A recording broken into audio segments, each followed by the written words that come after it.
Bismillahirrahmanirrahim. Assalamualaikum warahmatullahi wabarakatuh. Alhamdulillah wassalatu wassalamu ala Rasulillah wa ala alihi wa ashabihi wa mawalah. Rabbi syrah li sadri wa yassir li amri wahlul 'uqdatam min lisani yafqahu qawli. Allahumma hdini wahdi bi waj'alni sababan liman ihtada. Alhamdulillah, pada kesempatan malam hari ini Allah Subhanahu wa taala masih memberikan pada kita nikmat Islam, nikmat sehat, sehingga kembali kita bisa bermuajahah di live Facebook ini. Pembahasan sebelumnya kita sudah membahas tentang hukum air bekas minum hewan yang dagingnya boleh dimakan. Pertemuan sebelumnya kita sudah membahas itu, dan kita mengatakan bahwa di dalam kitab fikih sunnah Said Sabiq dikatakan itu adalah hukumnya seperti air tohur, yaitu suci dan bisa dijadikan untuk bersuci. Kemudian pembahasan malam hari ini kita akan membahas tentang hukum air bekas minum keledai, dan juga air bekas minum hewan buas, dan juga air bekas minum burung, yang mana burung ini memakan bangkai dan juga memakan daging. Di sini dikatakan bahwa hukumnya adalah tohir, dia adalah suci, dan juga hukum airnya ini air bekas minum keledai atau air bekas minum hewan yang buas, dan juga burung-burung yang memakan daging atau bangkai. Di sini dikatakan airnya bisa digunakan untuk bersuci. Hal ini sebagaimana dari hadis yang diriwayatkan oleh Jabir radhiyallahu anhu, bahwa Rasulullah SAW pernah ditanya, "Ana tawadda'u bima afdalatil humur?" Apakah kami berwudu dengan air bekas minum keledai? Maka Rasulullah SAW mengatakan, "Na'am, ya." Wa bima afdalatis siba kulluha. Begitu juga dengan air bekas minum hewan-hewan buas. Ini hadis diriwayatkan oleh Imam Syafi'i, Ad-Daruqutni wal Baihaqi gitu. Dan ini ada beberapa riwayat. Namun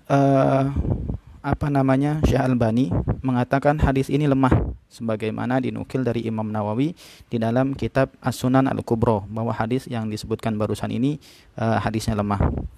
Kemudian di dalam riwayat yang lain juga dikatakan dari Ibnu Umar radhiyallahu anhuma, bahwa ketika Rasulullah SAW pergi safar keluar, kemudian pada malam hari Rasulullah SAW safar, kemudian melewati seseorang yang duduk di dekat kolamnya.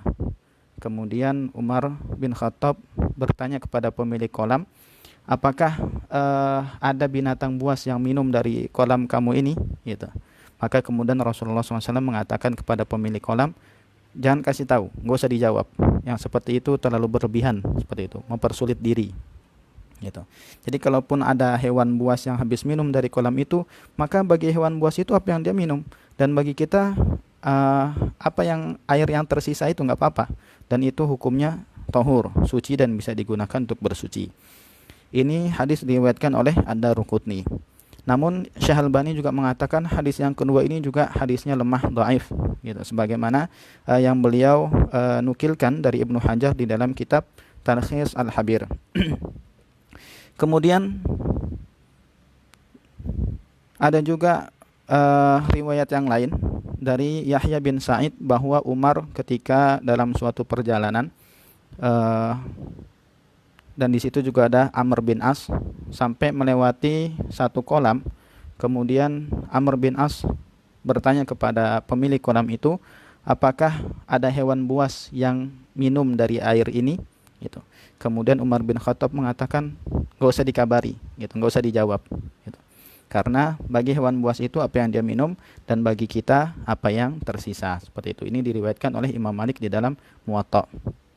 Dan Syekh Albani mengatakan juga bahwa hadis yang ketiga ini hadisnya lemah, gitu, dhaif. Sehingga kalau misalnya di dalam kitab fikih sunnah dikatakan bahwa air bekas minum keledai, air bekas minum hewan buas, air bekas minum burung-burung yang memakan daging atau memakan bangkai, ini hukumnya tohur, suci, dan bisa digunakan untuk bersuci. Tapi Syekh Albani mengatakan hadis-hadis yang disebutkan tadi lemah.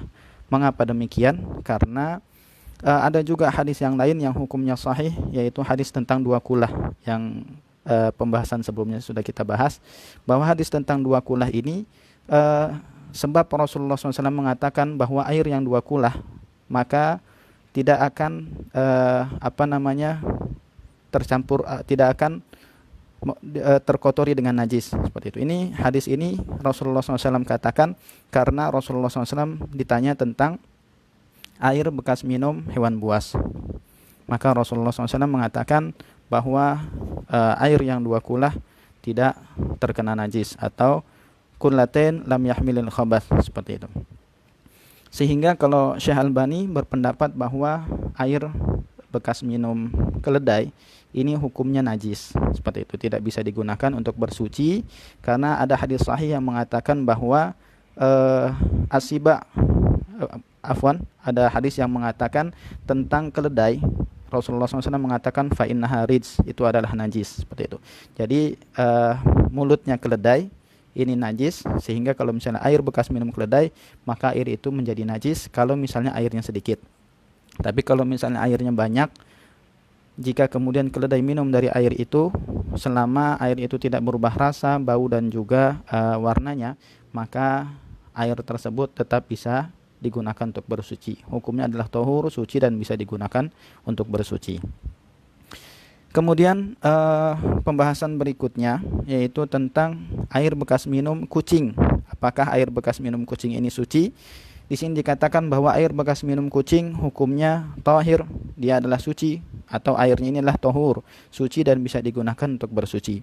Ini sebagaimana hadis dari Kabsyah bintu Ka'ab, wa kana tahta ibnu Abi Qatadah, anna Aba Qatadah dakhala 'alaiha fasakabatha lahu wudu'an, bahwa Kabsyah binti Ka'ab mempersiapkan wudu untuk Abi Qatadah ketika kemudian Abi Qatadah akan melakukan wudu, gitu. Kemudian faja'at hirrah tashrabu minhu fa asgha, kemudian datang kucing, kemudian Abu Qatadah justru malah memerengkan tempat airnya, gitu.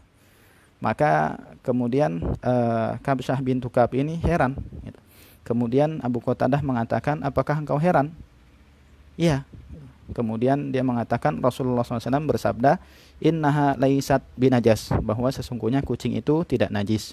Innaha minat tawafina alaikum wat tawafat, bahwa kucing itu adalah yang memang biasa berinteraksi dengan manusia, hidup bersama manusia.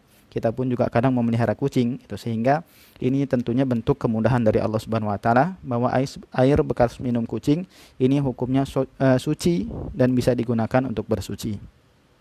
Kemudian pembahasan berikutnya yaitu tentang air bekas minum anjing dan juga air bekas minum babi.